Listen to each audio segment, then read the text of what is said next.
From Illinois Public Media, this is the 21st Show. I'm Brian Mackey. The Trump administration has left American public health in a state of transition. That's a polite way of saying they've taken a sledgehammer to some long-standing practices and policies. All this comes under the leadership of Health and Human Services Secretary Robert F. Kennedy, Jr. For one thing, as we speak, the Congress is debating a number of measures, including subsidies for Affordable Care Act insurance premiums, which are set to expire at the end of the year. How this plays out could determine if the federal government goes into a shutdown tomorrow. Then there's been the recent push to scale back vaccine recommendations, including for COVID-19, with the government recommending the shots only for people aged 65 and up or with an underlying health condition. And there's President Trump's war on acetaminophen. Don't take Tylenol. Don't give Tylenol to the baby after the baby's born. Every time the baby gets a shot, the baby gets a shot. They say, here, take a cup of Tylenol. I've heard that for years. Take Tylenol. Don't take Tylenol. Don't have your baby take Tylenol. Now, Tylenol is fine for people that aren't pregnant, that aren't in the situation that we're talking about. One very specific situation. If you're pregnant, don't take Tylenol. When you have your baby, don't give your baby Tylenol at all, unless it's absolutely necessary. Don't do it. All right, we're going to dig into that because all this is leaving us with a lot more questions than answers, and it has people wondering what they should and should not do. Joining us now to talk about how the state of Illinois is responding to all of these changes is Dr. Samir Vohra, director of the Illinois Department of Public Health. Dr. Vohra, welcome back to the 21st Show. Well, Brian, thanks so much for having me. Listeners, you can join us today at 800-222-9455. That's 800-222-9455. What questions do you have about these changes to health policy? We'll be on this topic for the first part of our show today, so don't wait. 800-222-9455. I should say we asked members of our texting group about this. Terry in Batavia said, in part, I'm glad I live in Illinois. The CDC is no longer to be trusted with public health. The states like Illinois who have chosen to defy the CDC's bogus recommendations are on the path of supporting public health. I hope some research can continue. On the other hand, we heard from John in Springfield, who blamed a friend's bad medical experience on COVID vaccines. We'll ask the director about that a little later on. So, Dr. Vohra, let's start with COVID. There have been reports of cases going up again. How is Illinois looking right now? Well, the good news at the moment is that Illinois still is at a very low level of COVID-19 and the other sort of respiratory illnesses, flu and RSV. We are continuing to monitor that closely, but as we start the fall season, although it doesn't seem that way with the temperatures outside, we know that these rates of COVID, flu, and RSV will begin to increase in the fall and winter respiratory months, and the importance of understanding those risks and getting protected with vaccines in which you're eligible. Do we have a sense of when there might be a peak for COVID, or is it too early to tell, or have we not yet established that seasonal pattern? It is a little bit early to tell, but if we would take kind of last year as a barometer, we reached our hospital admission peak right around the first of the year. And at that point, 3% of all of our hospital admissions were COVID-19 related, and that the highest peak of last season. And right now we are under 1% of our admissions in the hospital are COVID-19 related. So that's usually been the course over the last couple of years, but still trying to find that equilibrium as we continue to move now a couple years past the height of the COVID-19 pandemic. So, as I mentioned a few moments ago, the federal government has changed its COVID vaccine guidelines. And again, worth noting, this is under the leadership of anti-vaccine activist RFK Jr. They say fewer people should get the vaccine. What do you think of these changes? Well, I would say that first and foremost, what we are seeing coming out of the federal government is a pushback against the credible, transparent processes, those science-based principles in which we were making these kinds of decisions around the vaccine and the yearly routine and the vaccine processes. And we have seen that through the changes of the CDC's Advisory Committee on Immunization Practices, that the lack of going by this gold standard process has led to a lack of credibility, transparency, and trust in what was deemed to be such a pivotal, important, science-based practice. And that's why we here at the Illinois Department of Public Health wanted to move forward in our own pathway, relying on leading experts in the state, many of them leading experts in the country, to provide those recommendations to us. What the Advisory Committee on Immunization Practices said is that they left COVID-19 vaccines to individual decision making for all those 6 months and up. What we did at the Illinois Department of Public Health is relied on those experts to provide our own set of recommendations. And those recommendations said that we recommend COVID-19 vaccine to all adults 18 years and older. We recommend COVID-19 vaccines to those individuals, those women that are pregnant, lactating, or postpartum or right after pregnancy. And for kids, we recommend the vaccine to all kids 6 months to 2 years.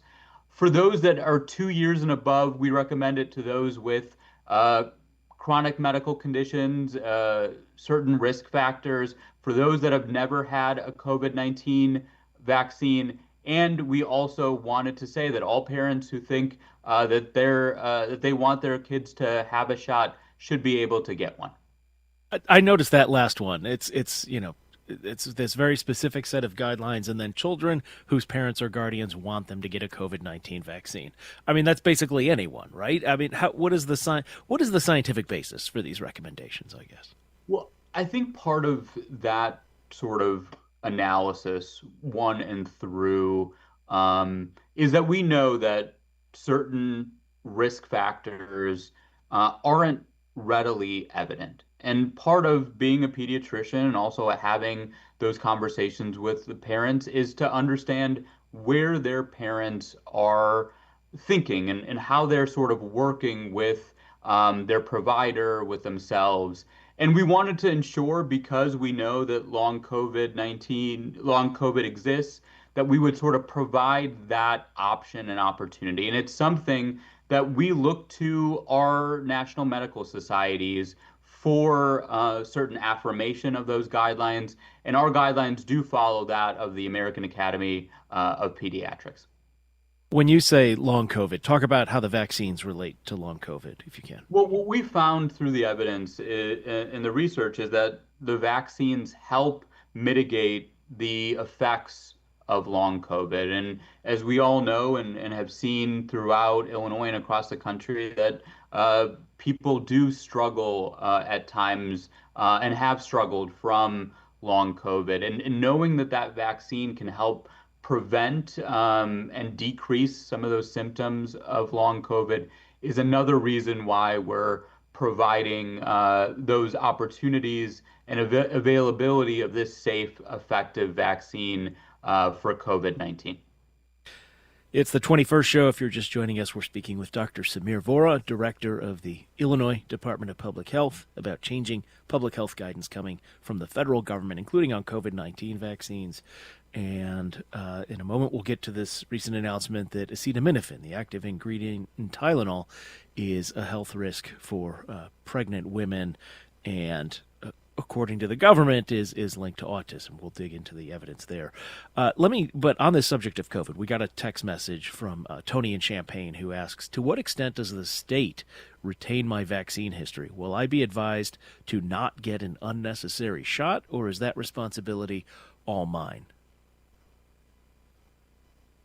I think, as we just mentioned, these are our recommendations for the fall 25-26 respiratory season. And for your listeners, we know that COVID-19 continues to change seasonally. We are dealing with different variants, and What each season brings is a updated COVID-19 vaccine based on the available information and the strains that are circulating at the time in which these sort of vaccines are made.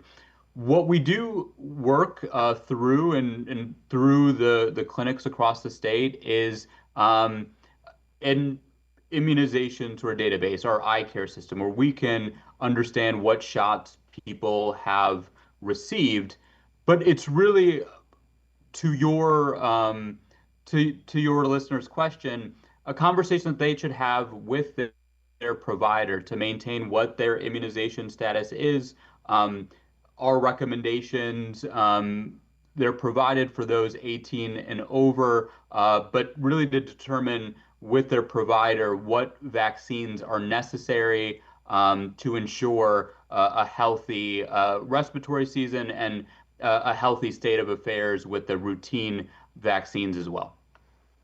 I also want to share a message we got from John in Springfield, who seems to have a negative view of the COVID vaccine. And I'll say, I've heard people who gladly took the first couple of shots, but when it became something that was every year, they started saying, another one. I'm tired of getting these things. But let me relay what John said specifically.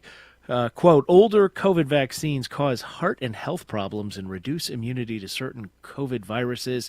He said, healthy 72-year-old friend's heart started fluttering after second COVID vaccination with vaccines, spike proteins multiplying and clogging his arteries, requiring 4 heart surgeries with continuing long COVID weaknesses.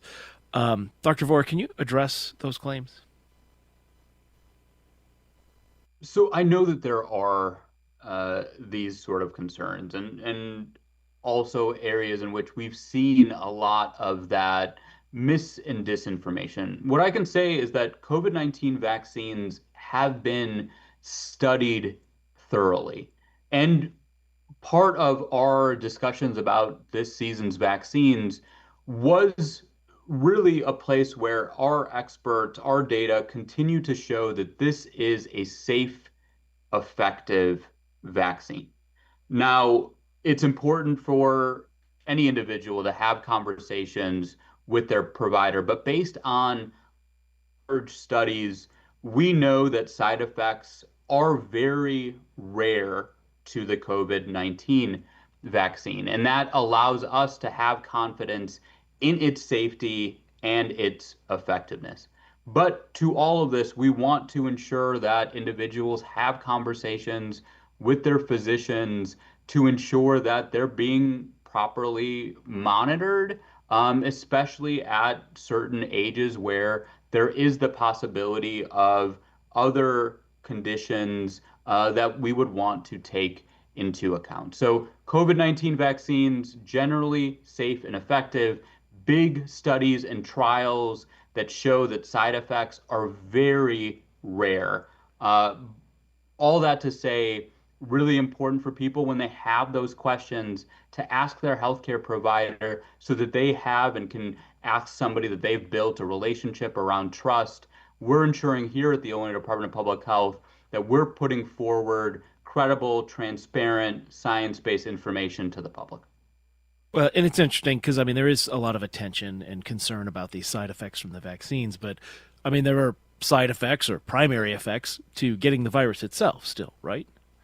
Of course. And part of every vaccine discussion, but really every discussion around tr on all treatments is a balance between the benefits and the risks. We know that COVID-19 can still get you really sick, especially for those individuals that are 65 and older, have chronic medical conditions, or are immunocompromised.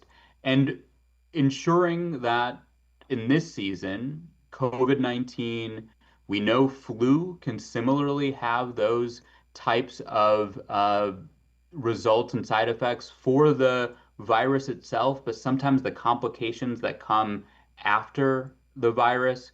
And that's why for this respiratory season, similar to years in the past, COVID-19, flu, and then RSV, for those that are eligible, we recommend vaccines to ensure that you have a safe and healthy fall and winter respiratory season. I want to talk about Tylenol, but we need to take a break here in a moment. So, just briefly, about 30 seconds before we need to break, is there a particular time people should get their flu vaccines to sort of maximize the effectiveness, and COVID vaccines for that matter? Well, we really recommend that this October, early November is the best time to ensure that you have uh, the ability to be protected throughout the length of the respiratory season. So these are the moments as we hit October 1st tomorrow to get ready. Have a plan if you haven't already been vaccinated for flu or COVID-19 or RSV.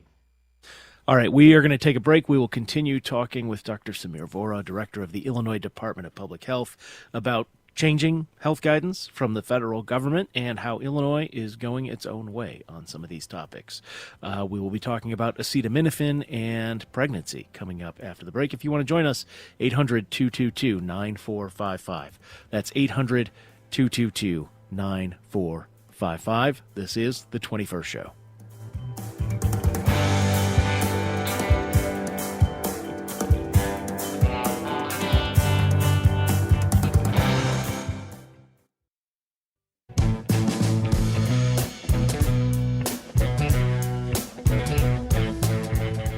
It's the 21st Show. I'm Brian Mackey. We're talking with Dr. Samir Vohra, director of the Illinois Department of Public Health, about changing health guidance from the federal government, including on COVID-19 vaccines, and a recent announcement that acetaminophen, the active ingredient in Tylenol, is a health risk for pregnant women, and at least according to at least one or two studies, has some link to autism, although there is dispute about that. We're going to get into that. You can join us today at 800 222 9455. That's 800 222 9455.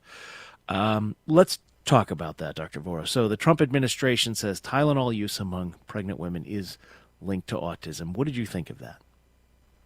I was very disappointed and felt that it was irresponsible for the federal government to make that kind of statement. And partly is that it's harmful and confusing when any statements by our federal government are not backed by the full body of scientific evidence and dangerously simplifies the many complex causes of something like autism spectrum, patients with autism spectrum disorder, something that as a pediatrician myself, took care of children with autism, worked very much with their families to provide services.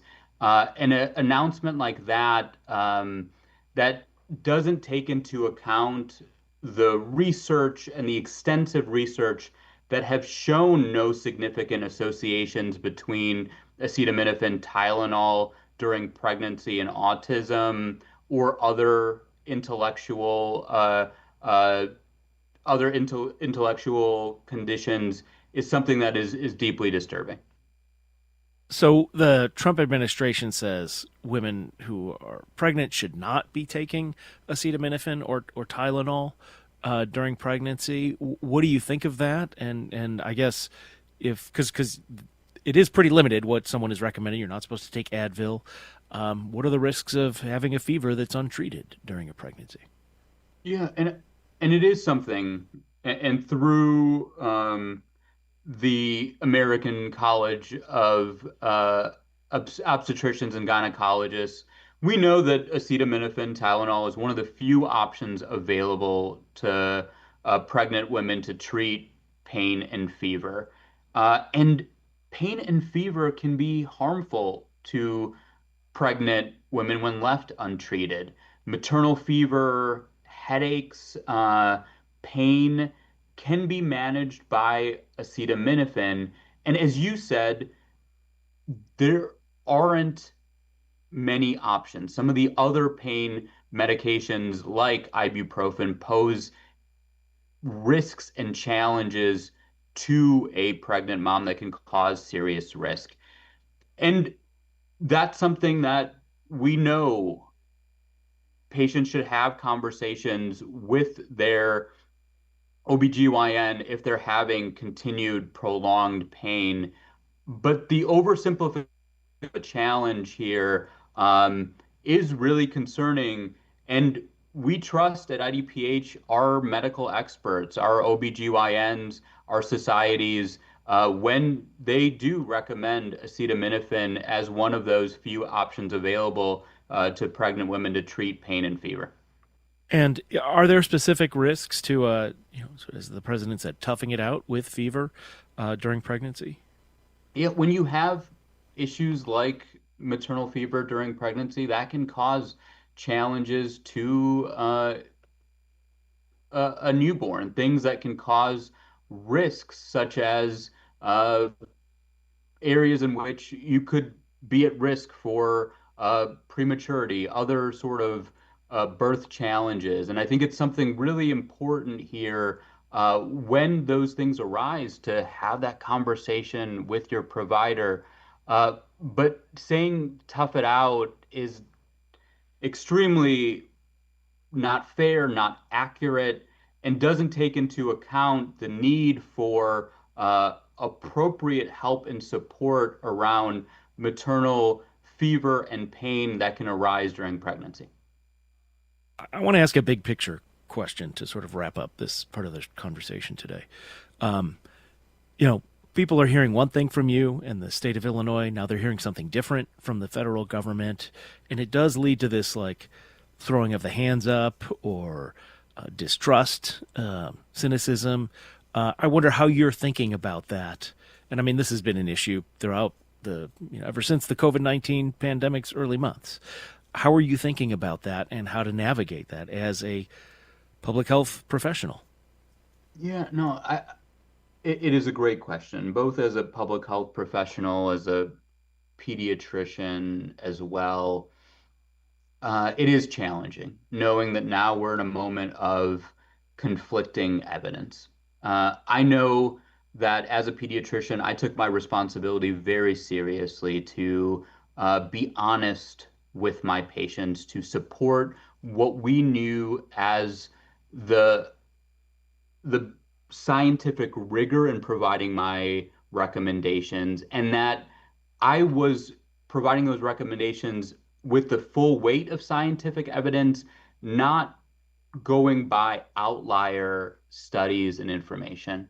And that's something that in this role as the director of the Illinois Department of Public Health, we've also wanted to uplift to ensure that we as an agency are being credible, transparent. We are working with the leading experts in the state, other states, national medical societies to ensure that the information and the recommendations that we provide to our residents are built on those scientific principles and practices.